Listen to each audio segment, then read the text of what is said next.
Morning. मैं Varun Singh class 8 के science का 15 चैप्टर सम नेचुरल फिनोमिना का तीसरा लेक्चर लेने जा रहे हैं। तब तक आप वीडियो के अंत तक बने रहें। तो वीडियो के अंत तक बने रहना है। हम लोग लाइटनिंग एंड सेफ्टी के बारे में पढ़ रहे थे।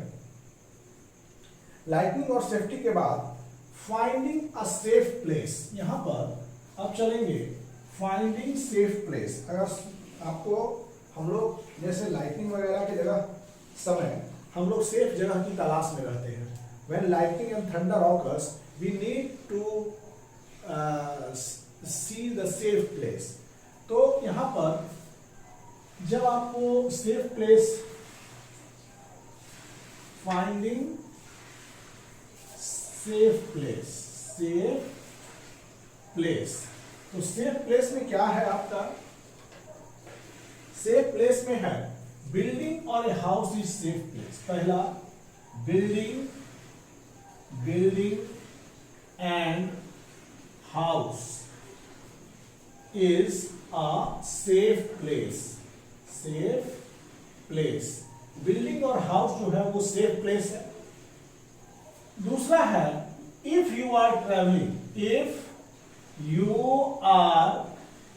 ट्रैवलिंग, अगर आप बस में ट्रैवल कर रहे हैं, ट्रैवलिंग बाय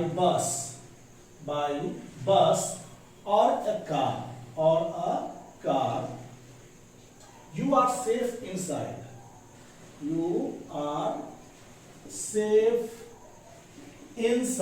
आप अंदर में सेफ है। Safe inside with windows closed, windows and doors of vehicle shut, तो देखिए सबसे पहली चीज है कि जब आप घर लाइटनिंग और थंडरस्टॉर्म होता है, सबसे ज्यादा सुरक्षित जब आप घर में होते हैं, और घर में होते हैं तो वो ज्यादा सुरक्षित है। घर या हाउस के अंदर रह रहे हैं, किसी बिल्डिंग के अंदर है तो वो ज्यादा सेफ है। अगर आप गाड़ी के अंदर हैं तो गाड़ी के अंदर दरवाजे और खिड़की को बंद करके अगर उसके अंदर हैं तो वो काफी हद तक सेफ है। तो सेफ क्या है कि हर घर के अंदर रहना, कार और किसी व्हीकल के अंदर है तो दरवाजे और खिड़की जो बंद है वो काफी सेफ प्लेस है आपके लिए। अब इसमें हम लोग पढ़ेंगे डूज एंड डोंट्स ड्यूरिंग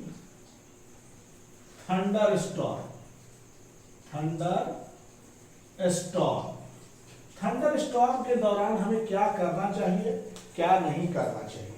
तो थंडरस्टॉर्म के दौरान जब आप बाहर हैं, when you are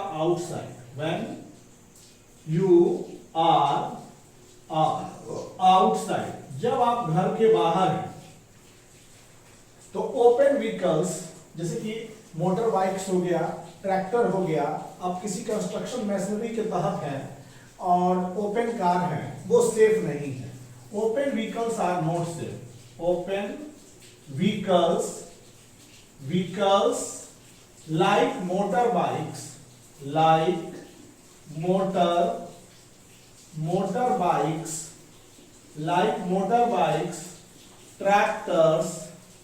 tractors, construction machinery,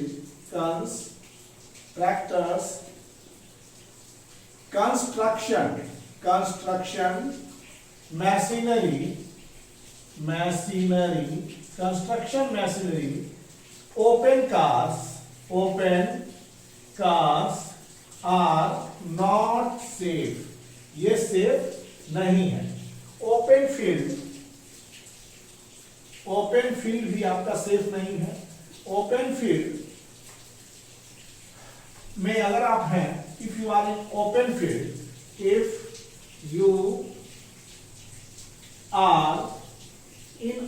field, अगर आप ओपन फील्ड में हैं, जैसे बड़े बड़े पेड़ के नीचे अगर हैं, टॉल ट्रीज के नीचे अगर आप हैं, तो ये भी सेफ प्लेस नहीं है। पार्क के अंदर, shelter in park is not safe. No elevated place means if you have elevated place पर हैं तो सेफ नहीं है लाइटनिंग के दौरान। मतलब लाइटनिंग के दौरान किसी बड़े बड़े ओपन फील्ड, किसी बड़े बड़े पेड़ के नीचे हैं तो वो सेफ जगह नहीं है। If you are in open field that is also not safe place. अगर आप खुली मैदान में हैं तो भी वो सेफ जगह नहीं है। अगर आप अपने साथ छाता लेके जा रहे हैं तो ये तो एकदम सही नहीं है। अगर उनकी नीचे वाली बेंडिंग जो है वो मेटल की बनी होती है तो एकदम सेफ नहीं होती है। Carrying umbrella, carrying umbrella, umbrella is not at all a good idea। छाता को ढोने वाला आइडिया थंडरस्टॉर्म में वो सही नहीं है। अगर आप जंगल के नीचे, अगर आप जंगल में हैं, if you are in forest, तो सबसे ज्यादा सेफर प्लेस है कि छोटे पेड़ के नीचे जाके खड़े हो जाएंगे। फॉरेस्ट के अंदर आप छोटे पेड़ के नीचे जाके खड़े हो जाते हैं तो वो ज्यादा सेफ होता है, ज्यादा सेफ। मतलब कि इन फॉरेस्ट में take shelter under smaller trees, take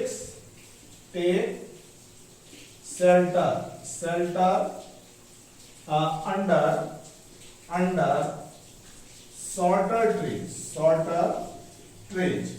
shorter trees के अंदर शेल्टर लीजिए। Take shelter under shorter trees, छोटे पेड़ के नीचे आप शेल्टर को लेना शुरू करें, ये ज्यादा बेटर होगा।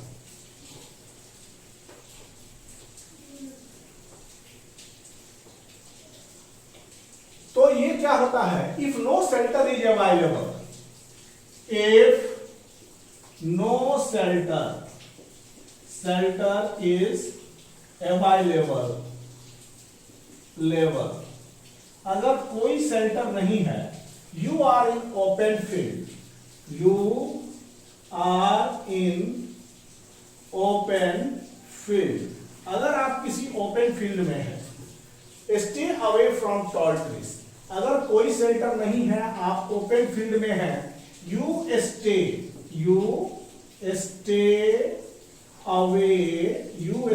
away from tall trees, आप लंबे लंबे पेड़ से बचिए। इफ यू आर, अगर कोई शेल्टर नहीं है and you are in open field, you stay away from tall trees.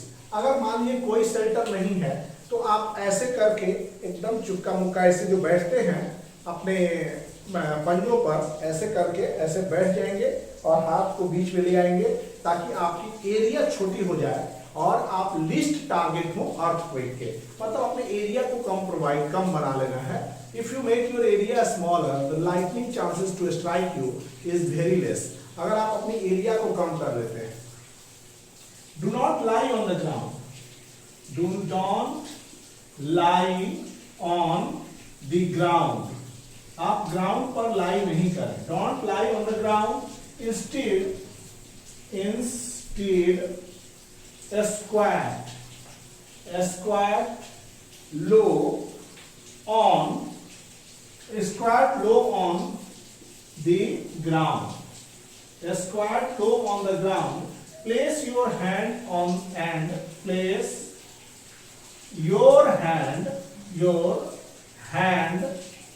on the knees, अपने हैंड को नीज के बीच रखें, with your head between hand, with your head between hand, with your head between hand. This position will make you the smallest to be target.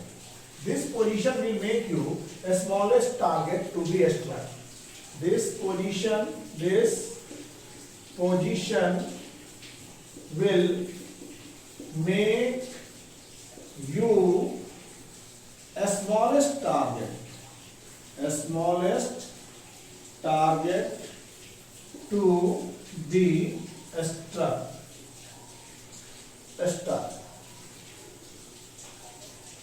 struck. देखिए यहां पर अगर आपके पास कोई शेल्टर नहीं है, अगर आप ओपन फील्ड में हैं, अगर कोई शेल्टर नहीं है और आप खुली मैदान में हैं, आपको पहला ये होना चाहिए कि stay away from the tall trees. आप कभी ग्राउंड में इस तरह से नहीं लेट के बैठे रहें, इस तरह से कभी लेटे नहीं। Don't lie on the ground, चालाकी यहाँ लाई करने में नहीं है। इंस्टीड स्क्वाट लो, आप ऐसे करके ऐसे बैठ के ऐसे किए रहे स्क्वाट लो पोजीशन में, ठीक ना। Between your head between hand, हाँ हेड जो है वो हाथ के ऐसे बीच में चल जाना चाहिए और आप ऐसे करके पूरा बैठ जाएंगे। तो this position will make you smallest target to be stuck.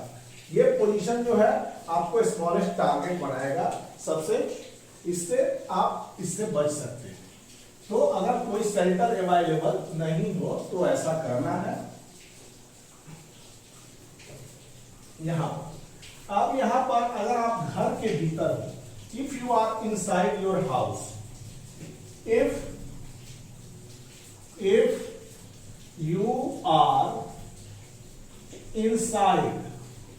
inside your house, जब आप घर के भीतर होते हैं तब लाइटनिंग जो होता है, लाइटनिंग क्या क्या कर सकता है। लाइटनिंग कैन स्ट्राइक टेलीफोन को, लाइटनिंग कैन स्ट्राइक। देखिए जब आप घर के भीतर हो तो लाइटनिंग क्या कर सकता है, can strike a telephone code. Telephone code मतलब इसको तो यूज करना बेकार है लाइटनिंग के दौरान। Electrical wires and metal pipes, इसको भी स्ट्राइक कर सकता है। Electrical wire and metal pipe, इसको स्ट्राइक करता है सी। लाइटनिंग, आप जानते हैं कि लाइटनिंग क्या है, what is lightning. Lightning is an electrical discharge. Lightning एक इलेक्ट्रिकल डिस्चार्ज है और आप यूज सेफ क्या है, it is safer to use mobile phone इससे सेफर है, एंड कॉर्डलेस फोन, एंड इसको कह सकते हैं कॉर्डलेस फोन का इस्तेमाल करें ड्यूरिंग लाइटनिंग। अगर आप बात कर रहे हैं बाहर झरना में, स्ट्रीम्स में, bathing should be avoided. Avoid bathing during thunderstorm.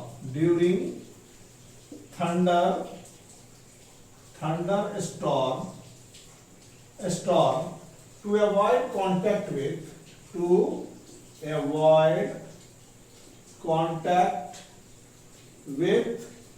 running water. Running water के कांटेक्ट से बचने के लिए अगर आप बात कर रहे हैं तो बात मत कीजिए, avoid your bathing. Electrical appliances, कुछ इलेक्ट्रिकल एप्लियंसेस, कंप्यूटर्स, जैसे कंप्यूटर्स हैं, टेलीविजन है, शुड बी अनप्लग्ड, ये लाइटनिंग और थंडरस्टॉर्म में ये जरूर कीजिएगा। कंप्यूटर्स और टीवी को अनप्लग कीजिएगा। आप इलेक्ट्रिकल लाइट्स को जला सकते हैं, बल्ब वगैरह जला सकते हैं, ठीक ना। It do not cause any harm. Bulb वगैरह जलाएंगे तो इससे कोई नुकसान नहीं हो सकता है। मतलब electrical light can remain on, electrical light can remain on, they do not cause any harm, they do not cause any harm, ये आपको कोई नुकसान नहीं पहुंचाएंगे। इलेक्ट्रिकल लाइट को आप ऑन रिमेन करेंगे, इससे आपको कोई नुकसान नहीं पहुंच पाएगा। अब जो है हम लोग चलेंगे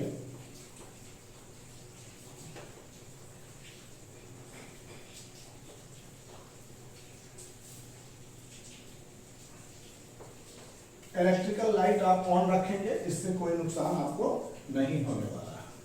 अब लाइटनिंग कंडक्टर क्या है, what do you mean by lightning conductor. ये एक सेफ्टी डिवाइस है। यहां पर लाइटनिंग कंडक्टर। लाइटनिंग कंडक्टर क्या होता है? लाइटनिंग कंडक्टर के बारे में हम पढ़ेंगे।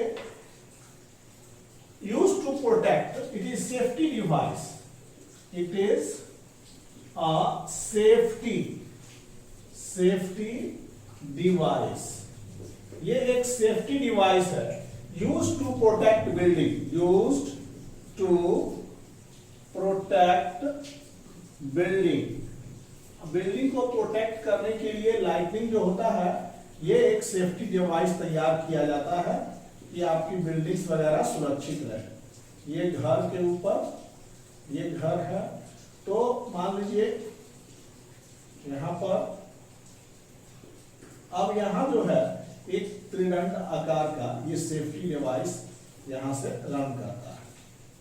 ये लाइटनिंग कंडक्टर, लाइटनिंग कंडक्टर, ये हो गया lightning conductor. Lightning conductor, lightning conductor क्या है? एक सेफ्टी डिवाइस है ये, to protect the building. Building को प्रोटेक्ट करता है क्या से? From lightning, from lightning. Lightning से ये आपके बिल्डिंग को प्रोटेक्ट करता है। ए मेटालिक रॉड होता है। Lightning conductor is a lightning conductor, it is metallic rod. ये एक मेटालिक रॉड है, taller than building. Metallic rod क्या है? टॉलर देन बिल्डिंग, आपके बिल्डिंग से टॉलर है। This is metallic rod. अगर बात करें, ये मेटालिक रॉड है, metallic rod taller then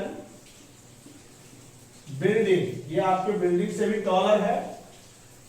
installed in the wall of building, installed in the wall of building, installed in the wall of building during construction,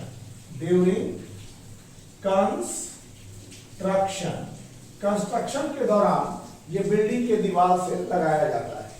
lightning conductor एक metallic rod है। This is your metallic rod, ये lightning conductor है। This is metallic rod.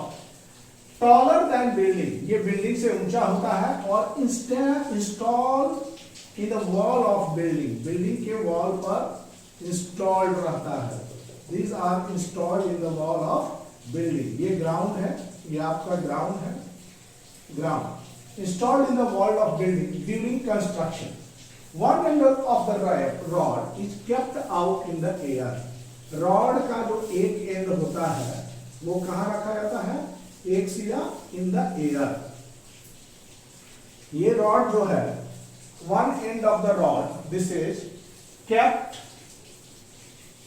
kept out in air, kept out in air, and other end क्या होता है? one end of the rod kept out in air and other end of the rod, ये rod है, ये उसको ground में ले जाया जाता है। one end of the rod is kept in air and दूसरा end कहाँ जाता है? ये ग्राउंड के पास जाता है। rod provide easy rod, rod का क्या काम होता है? रॉड, ये रॉड जो है, दिस मेटालिक रॉड, बात करेंगे कि lightning conductor, this metallic rod, this metallic rod, metallic rod किसके लिए बोल रहे हैं? Lightning conductor, lightning conductor. This metallic rod provide easy route, provide easy route, ये easy route provide करता है for transfer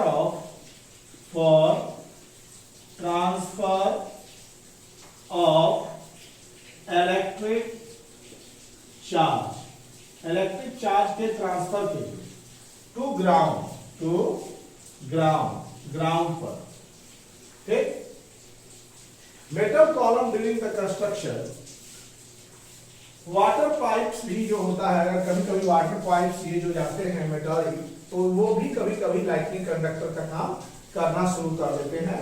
वाटर पाइप और वायर भी पहले कंडक्टर का काम चालू कर रख देते हैं। तो ये था हमारा लाइटनिंग कंडक्टर। लाइटनिंग कंडक्टर हमारे कंस्ट्रक्शन साइट की एक ऐसी व्यवस्था है बिल्डिंग कंस्ट्रक्शन करते समय, ताकि हम लाइटनिंग से अपने बिल्डिंग को प्रोटेक्ट करें। अगर आप इस तरह का काम नहीं करते हैं तो लाइटनिंग कंडक्टर नहीं रहता है तो क्या होगा, बिल्डिंग को जल जाने की संभावना है, उसमें फायर लगने की संभावना हो जाती है। बिकॉज अगर बिजली गिरेगा तो स्पार्क, आप जानते हैं कि लाइटनिंग एक इलेक्ट्रिक डिस्चार्ज है जिसके कारण बिल्डिंग में फायर पकड़ लेगी। तो लाइटनिंग कंडक्टर्स वहां लगाने जरूरी होते हैं। लाइटनिंग कंडक्टर्स आपको मतलब लाइटनिंग से, थंडरस्टॉर्म से ये आपको बचाता है। Lightning conductor generally protects from electrical discharge during lightning.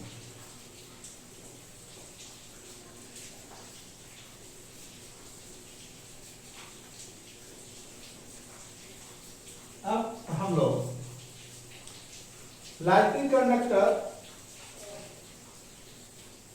के बाद हम लोग, ये सब नेचुरल फिनोमिना थे, लाइटनिंग, थंडर स्टॉर्म, और 7th क्लास में हमने कुछ नेचुरल फिनोमेना जैसे विंड, साइक्लोन, इन सभी चीजों के बारे में पढ़ा।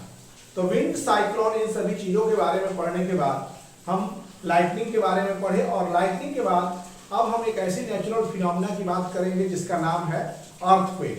लाइटनिंग हो गया, थंडर स्टॉर्म हो गया, विंड, साइक्लोन को कुछ हद तक प्रिडिक्ट किया जा सकता है, इन सभी की भविष्यवाणी की जा सकती है, जिससे हम अलर्ट हो जाते हैं और हम लोगों को काफी समय मिल जाता है। लेकिन अर्थक्वेक के बारे में कोई भविष्यवाणी नहीं है, कोई प्रिडिक्शन नहीं है। तो इसमें क्या है कि हमारे देश में, भारत में 8 अक्टूबर 2005 अगर बात करेंगे तो इन आवर कंट्री, अब यहां पर चल रहा है आपका अर्थक्वेक, अर्थक्वेक के बारे में पढ़ेंगे। Earthquake in our country, earthquake में हम लोग इन आवर कंट्री, हमारे देश में इन 8 अक्टूबर 2005, 8 अक्टूबर 2005 में, 8 अक्टूबर 2005 में उरी और तंगधार, जो कि कश्मीर में है, कश्मीर के उत्तर में है, 8 अक्टूबर 2005 में उरी तथा तंगधार शहर, जो कि कश्मीर में है, उसमें भूकंप आया था। और उसके पहले जो है अर्थक्वेक 26 जनवरी, मतलब ये आया था Uri and Tangdhar, north of Kashmir,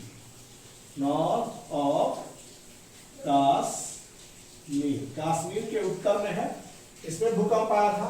इसके पहले 26 जनवरी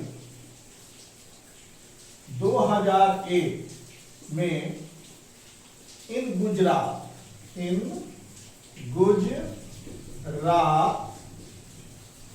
के भुज जिला में, गुजरात इन भुज डिस्ट्रिक्ट में ये भूकंप आया था। तो हम लोग क्या है पढ़ रहे हैं चैप्टर अर्थक्वेक। अर्थक्वेक ये भी एक नेचुरल फिनोमेना है, नेचुरल जियोलॉजिकल फिनोमेना, ये हमारा अर्थक्वेक है।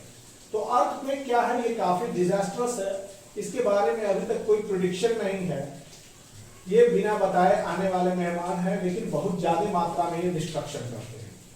अर्थक्वेक हम लोग इस चैप्टर में पढ़ेंगे। अर्थक्वेक में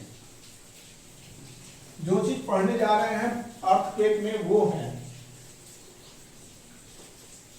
अर्थक्वेक। यहां पर we will study in this chapter, we will study in this chapter, हम लोग इस चैप्टर में क्या क्या पढ़ेंगे? हम लोग इस चैप्टर में पढ़ेंगे पहला व्हाट इज एन अर्थक्वेक, ये पहला हो गया। What is an earthquake, earthquake क्या है? हम लोग दूसरा चीज पढ़ेंगे इसमें, what happens when it occurs, what happens when it occurs, क्या होता है जब ये आता है। What can we do to minimize its effect? What can we do to minimize its effect? उसके प्रभाव को कम करने के लिए हम क्या क्या कर सकते हैं? तो हम लोग अर्थक्वेक में पढ़ेंगे कि अर्थक्वेक क्या है, क्या होता है, और उसके प्रभाव को कम करने के लिए कैसे हम उसके प्रभाव को कम कर सकते हैं, how can we minimise its effect. तो ये चीज हम लोग पढ़ेंगे। तो व्हाट इज एन अर्थक्वेक, इसके बारे में, व्हाट इज एन अर्थक्वेक, ये है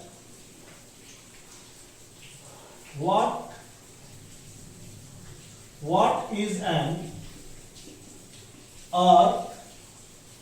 अर्थक्वेक, अर्थक्वेक क्या है, ये क्वेश्चन है आपका एक तरह से। अर्थक्वेक क्या है? तो अर्थक्वेक क्या है? It is a sudden shaking, it is sudden shaking और ट्रिम्बलिंग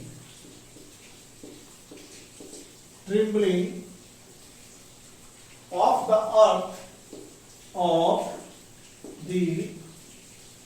earth, sudden shaking and trembling of the earth, which last for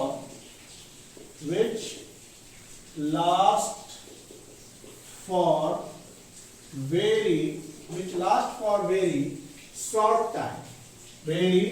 short time, जो बहुत कम समय के लिए होता है। It is caused by disturbance deep inside the earth. It is caused by disturbance deep inside the earth. पृथ्वी के अंदर से उत्पन्न हुए डिस्टर्बेंस के कारण पृथ्वी का शेकिंग, हिलना या कंपन करना, ये क्या होता है, जो बहुत कम समय तक के लिए रहता है, उसको अर्थक्वेक कहते हैं। इट इज सडन शेकिंग, मतलब अचानक हिलना। इट इज सडन शेकिंग और ट्रिम्बलिंग ऑफ अर्थ, अर्थ का कंपन जो कि कुछ ही समय तक रहता है।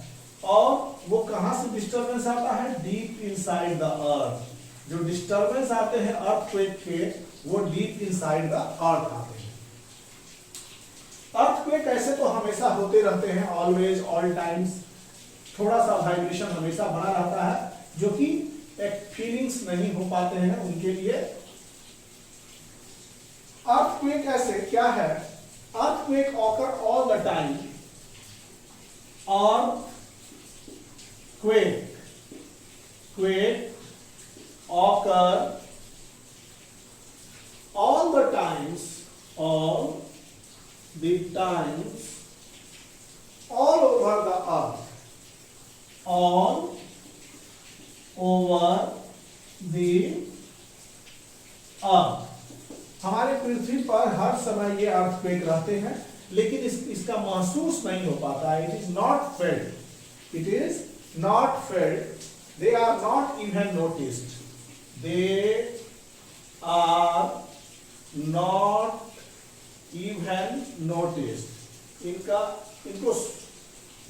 इनको महसूस भी नहीं किया जा सकता है। मेजर अर्थक्वेक, जो बड़े बड़े अर्थक्वेक होते हैं, वो लेस फ्रीक्वेंट होते हैं। Major earthquakes are less frequent. Earthquake क्या होते हैं? All the times, all over the earth, लेकिन ये नोटिस नहीं किए जा सकते हैं। मेजर अर्थक्वेक, जो बड़े बड़े अर्थक्वेक होते हैं, major earthquake major earthquake are less frequent major earthquake बहुत कम फ्रीक्वेंट होते हैं। They can cause immense damage, और ये मेजर अर्थक्वेक क्या कर सकते हैं, they can cause, major earthquake जो होता है वो बहुत ज्यादा पैमाना पर होता है, मतलब अगर रिचर स्केल पर उसका पैमाना देखें तो 8 से ऊपर होगा। तो जो 8 से ऊपर होगा तो वो क्या होगा, मेजर अर्थक्वेक के कैटेगरी में आएगा, और वो बहुत कम हो पाता है major earthquake. They can immense damage, they can do major earthquake, they can do immense damage to our building, ये हमारे बिल्डिंग का जो है बहुत बड़ा नुकसान कर सकते हैं, और ब्रिज का नुकसान करेंगे, डैम्स ये सब का भारी मात्रा में ये नुकसान करते हैं। एंड पीपल ग्रेट लॉस, मतलब मेजर अर्थक्वेक क्या करते हैं, major earthquake great loss of life and property. Major earthquake, यहां पर major earthquake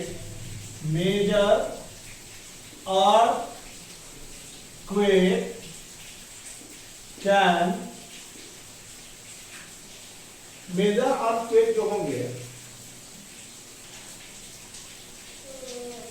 major earthquake, due to this there is great loss of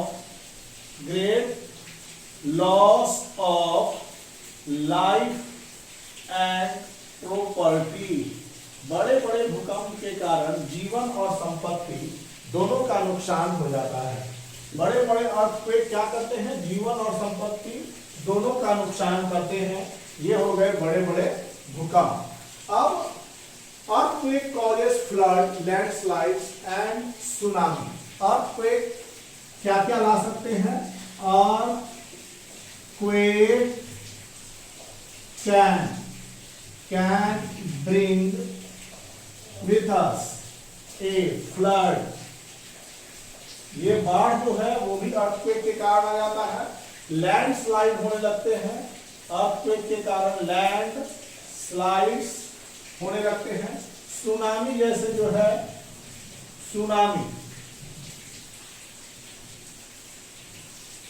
tsunami जो है ये भी जो है अर्थक्वेक के कारण आता है। मेजर सुनामी जो है, major tsunami occurred in India, Bharat में जो मेजर सुनामी आया था, occurred in India in 2004, 26 दिसंबर, खासकर 26 दिसंबर 2004 में आया था। मेजर सुनामी जो है भारत में 26 दिसंबर 2004 को आया था। कोस्टल एरियाज जो होते हैं, जो सुनामी वगैरह आते हैं, तो तटीय क्षेत्र जो होता है कोस्टल एरियाज ड्यूरिंग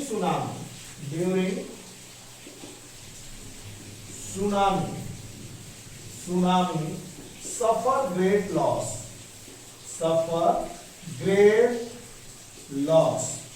देखिए जो भी सुनामी है, अर्थक्वेक आया और सुनामी आया, तो सुनामी के दौरान जो भी लोग समुद्री तट पर मतलब कोस्टल एरियाज में रहते हैं उनको ग्रेट लॉस होता है, लाइफ का, प्रॉपर्टीज का, इसका बहुत ज्यादा नुकसान होता है।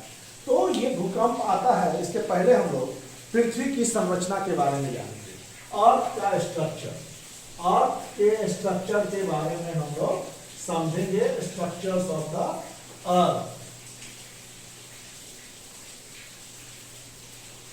स्ट्रक्चर ऑफ अर्थ, अब हम लोग देखेंगे स्ट्रक्चर ऑफ अर्थ।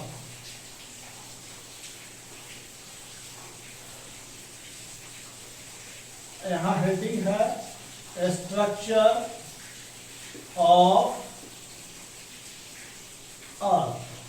पृथ्वी की संरचना को हम लोग समझेंगे। We will discuss about the structure of earth. Structure of earth में, स्ट्रक्चर ऑफ अर्थ के बारे में हम लोग जानेंगे कि क्या है स्ट्रक्चर ऑफ अर्थ।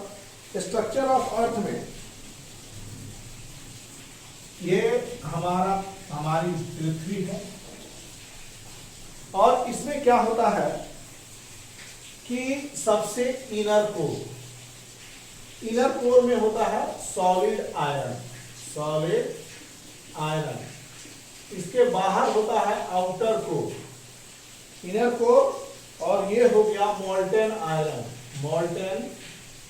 आयरन। इसके बाद जो होता है, इसके बाद होता है, सबसे देखिए सॉलिड आयरन इनर कोर का पार्ट है, ये हो गया इनर कोर, और ये हो गया आउटर कोर।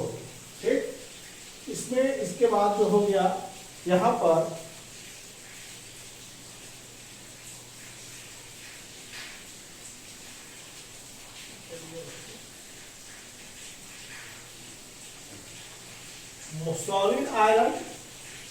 सॉलिड आयरन हो गया यहाँ पर इनर कोर में, आउटर कोर में मोल्टेन आयरन, और यहाँ जो है ये dense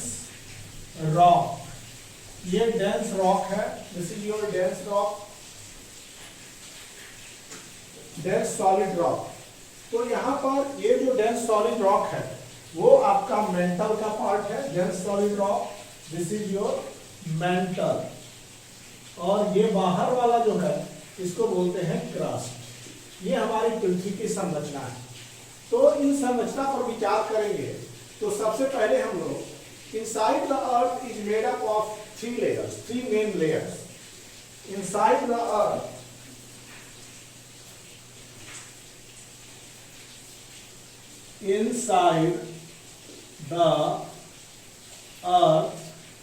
is made of 3 layer. पृथ्वी के अंदर 3 लेयर है। पहला हो गया सॉलिड आयरन, फिर दूसरा जो हो गया वो हो गया मोल्टेन रॉक का लेयर हो गया, और तीसरा हो गया डेंस रॉक। ये 3 लेयर है हमारे पृथ्वी के अंदर। पहला हो गया सॉलिड आयरन। कोर सबसे इनर मोस्ट पार्ट है। कोर क्या है? Inner most part of earth. Core, ये दोनों इनर कोर आउटर कोर, ये क्या हो गया? Core inner most part of earth. हमारी पृथ्वी का ये सबसे इनर मोस्ट पार्ट है। Core of the earth is mainly made up of iron. देखिए ये कोर है, अंदर सबसे, पृथ्वी के सबसे अंदर वाला भाग इनर कोर, उसके जस्ट बाहर पिघला हुआ आयरन रहता है मोल्टेन कोर। इसके बाद जो होता है डेंस रॉक वाले लेयर को मेंटल बोलते हैं।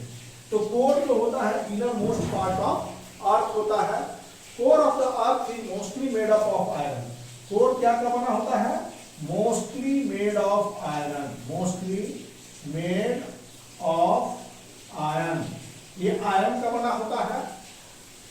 एंड ये क्या होते हैं? Core is extremely hot. ये कोर क्या होते हैं?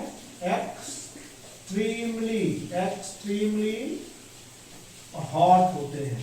ये एक्सट्रीमली हॉट होते हैं। Core is extremely hot. और ये क्या होता है? सबसे ज्यादा होता है, मोस्ट होते हैं ये molten core. Molten iron core is सबसे ज्यादा मोल्टेन आयरन कोर होते हैं।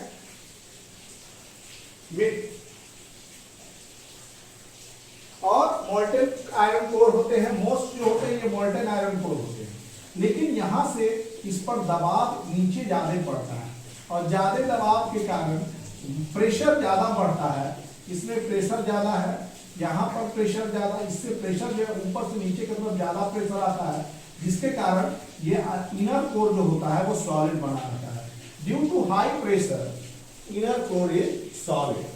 ड्यू टू हाई प्रेशर, ये ऊंचे दाब high pressure inner core is solid. Inner core क्या होते हैं? ऊंचे दाब के कारण अंदर वाला जो क्षेत्र होता है वो सॉलिड बना रहता है, हाई सॉलिड, और ये सॉलिड आयरन होते हैं।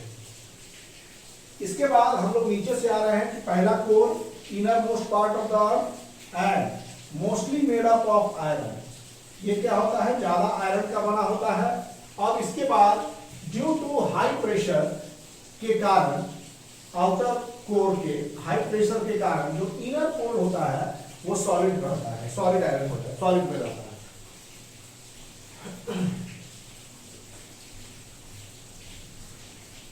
हम लोग देखिए, अब हम लोग चलते हैं मेंटल के बारे में। ये था सॉलिड इनर कोर, ये उसके जस्ट बाद का दोनों आउटर इनर कोर जो है वो दो तरह का हो गया। कोर में क्या हो गया? कोर ये दो तरह का है। इनर कोर जो कि सॉलिड का बना होता है, आउटर कोर जो कि लिक्विड आयरन होता है, लिक्विड आयरन। इसके बाद क्या होता है?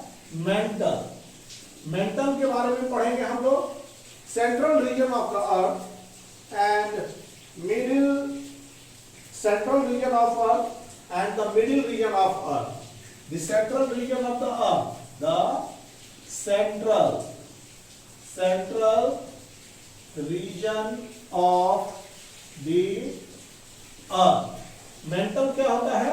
Central region of the earth और मिडिल लेयर ऑफ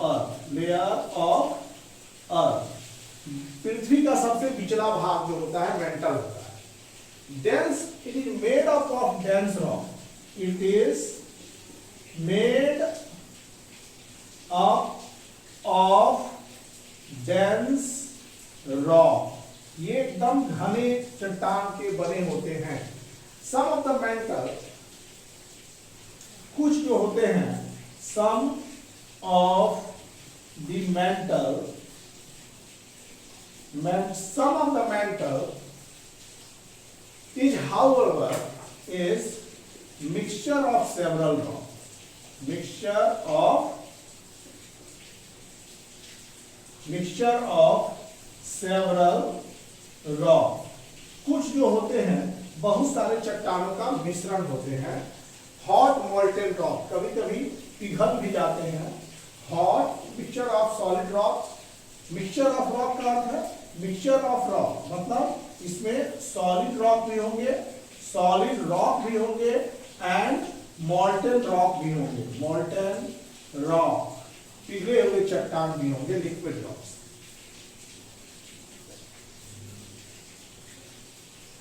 जो भी हीट होगा वो कोर से आएगा, heat comes out from core, heat कहां से आ रहा है?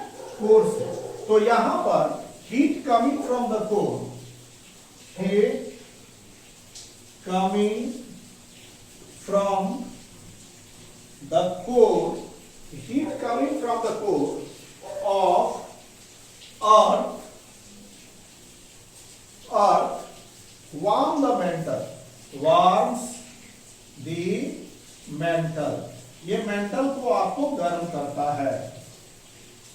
तो जो हीट इससे निकलेगा वो मेंटल को गर्म करेगा, मेंटल के गर्म होने से कन्वेंशनल करंट सेटअप हो जाएगा, गर्म होने से कन्वेंशनल करंट सेटअप हो जाता है। यहां पर ये था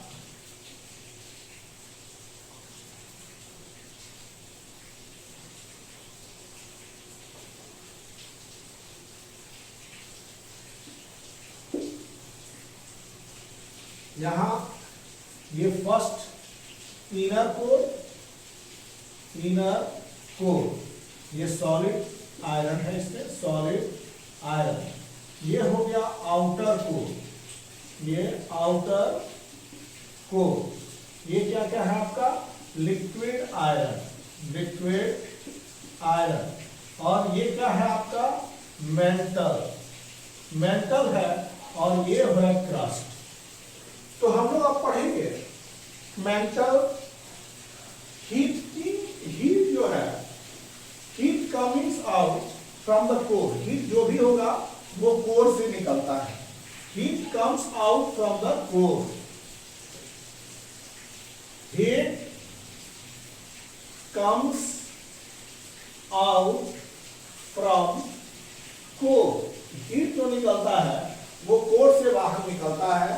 heating set up, heating set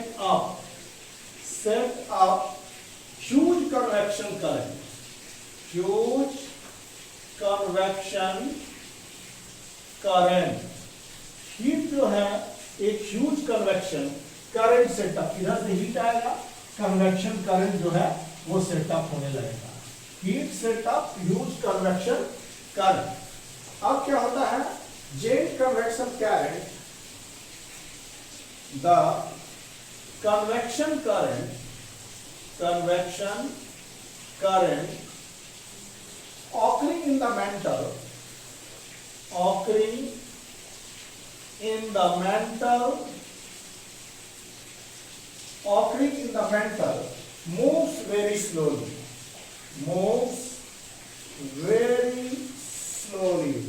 very slowly, बहुत धीरे धीरे मूव करता है। ये current heat current setup convection current, और ये धीरे धीरे क्या होता है, मूव करता है।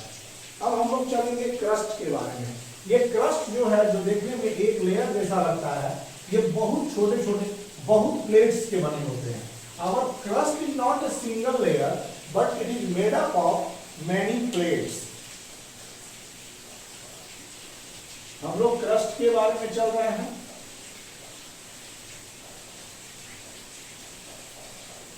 क्रस्ट, तो क्रस्ट क्या है, अब हम लोग पढ़ेंगे crust.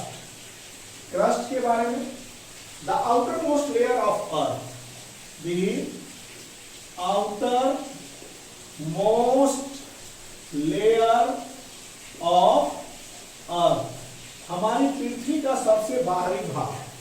Crust of the earth is made up of, it is made up of comparatively lighter rock।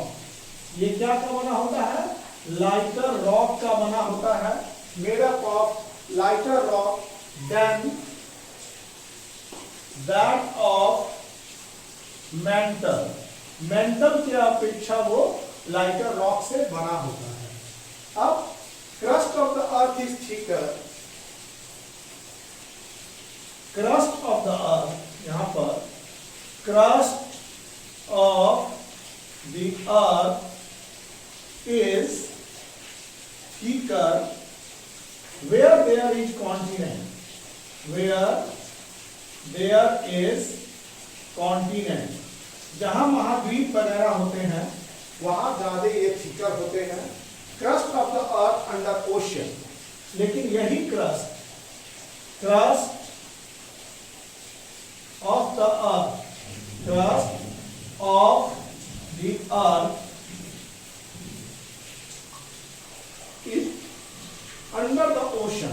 under the ocean is thinner। देखिए स्टूडेंट्स, ये जो है क्रस्ट के बारे में जो हम देख रहे हैं, it is outer most layer, सबसे बाहरी लेयर को क्रस्ट कहते हैं। It is made up of comparatively lighter rock, ये क्रस्ट जो है वो छोटे छोटे रॉक का बना होता है। मेंटल लाइटर रॉक, मेंटल की अपेक्षा जो इसके क्रस्ट के रॉक होते हैं ये थोड़े हल्के होते हैं। Crust of the earth is thicker where there is continent, जहां कॉन्टिनेंट आएगा वहां जो है क्रस्ट थोड़ा मोटे हो जाते हैं। लेकिन समुद्री रीजन में जो क्रस्ट की भाग है वो बहुत पतली है। समुद्री रीजन में क्रस्ट थोड़े पतले हो जाते हैं।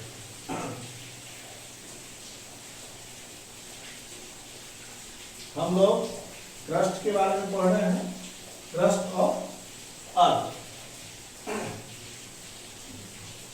क्रस्ट जो है ये ऐसा दिखाई दे रहा है कि एक सिंगल पीस का बना होता है, बट हम आपको बता दें कि ये क्रस्ट जो है कोई सिंगल पीस नहीं है।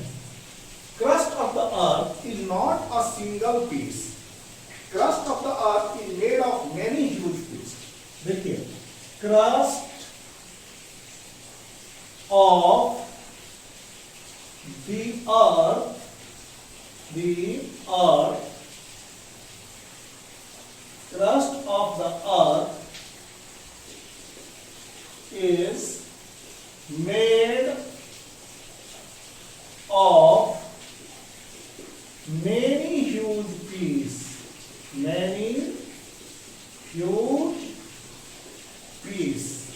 बहुत सारे ह्यूज पीस से क्रस्ट ऑफ द अर्थ ये हमारा बना है। Each piece of the crust is called plate. Each piece of the crust, each piece of the crust is called plate. जैसे टाइल्स वगैरह रूम में लगाते हैं, देखते हैं कितना बड़ा बड़ा प्लेट सब लगा रहता है, तो टाइल्स वगैरह जो होता है वो प्लेट्स, उसी तरह से अर्थ का क्रस्ट भी जो है वो सिंगल पीस का नहीं होता है, बल्कि बहुत बड़े बड़े पीस का बना होता है। और यही पीस इधर उधर जब कन्वेक्शनल करंट सेटअप होता है, ज्यादा हीट सेटअप होता है, तो इसमें मूवमेंट आते हैं और जिसके कारण अर्थक्वेक आता है। तो ये each piece of the crust is called plate, इसको बोलते हैं प्लेट कहते हैं हम लोग। Each piece of the earth crust is called plate, इसको प्लेट कहा जाता है। अर्थ क्रस्ट जो होते हैं डिवाइडेड इनटू मेनी प्लेट्स, ये अर्थ क्रस्ट जो है वो डिवाइड होते हैं बहुत सारे प्लेट में।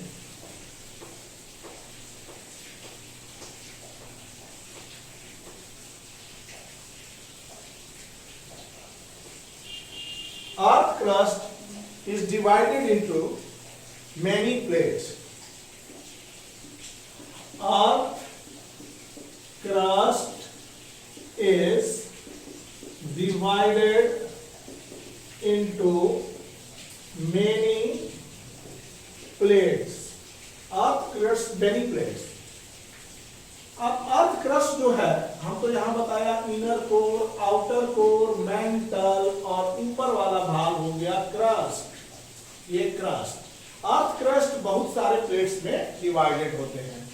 Plates of earth on which continent, जहां कॉन्टिनेंट रहता है उसको continental plates, plates of earth, many plates of earth on which continent exist,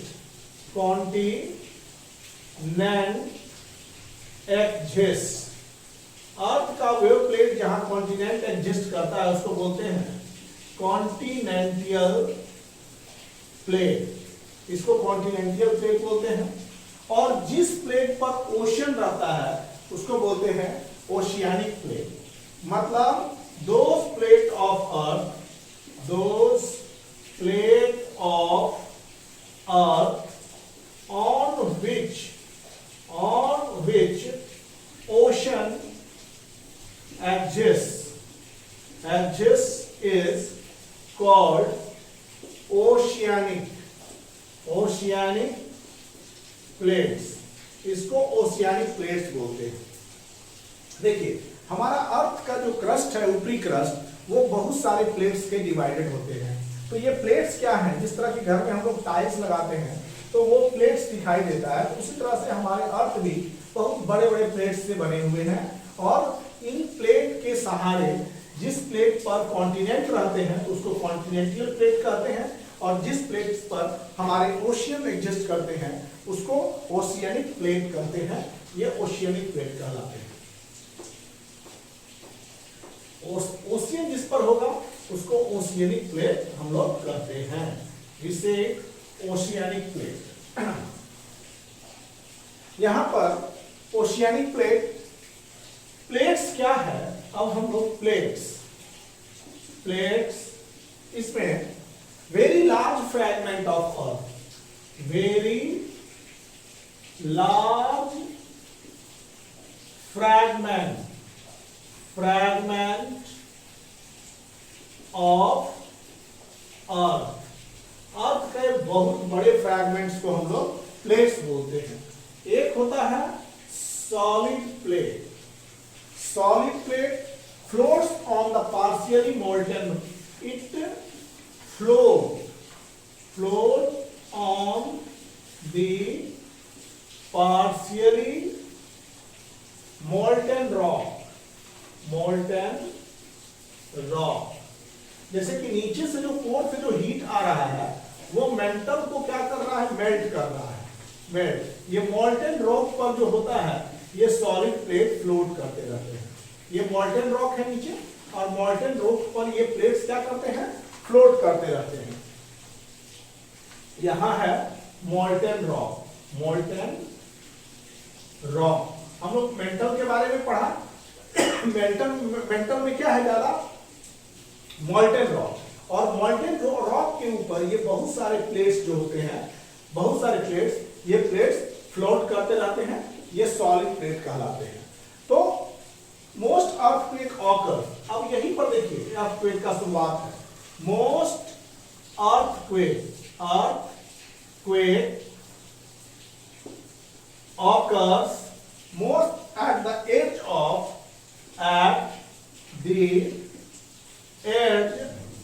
of moving plates। Plates के मूवमेंट से ये होता है of the crust.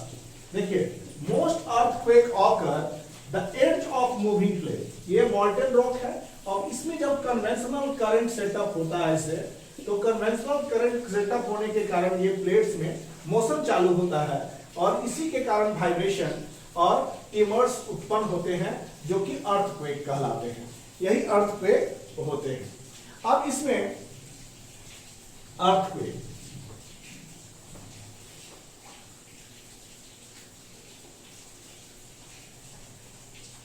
this is called earthquake। earthquake landslides,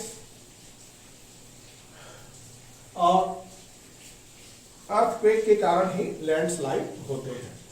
तो ये जो है स्टूडेंट्स, आज का chapter 15 some natural phenomena lecture 3 यहीं पर समाप्त करते हैं।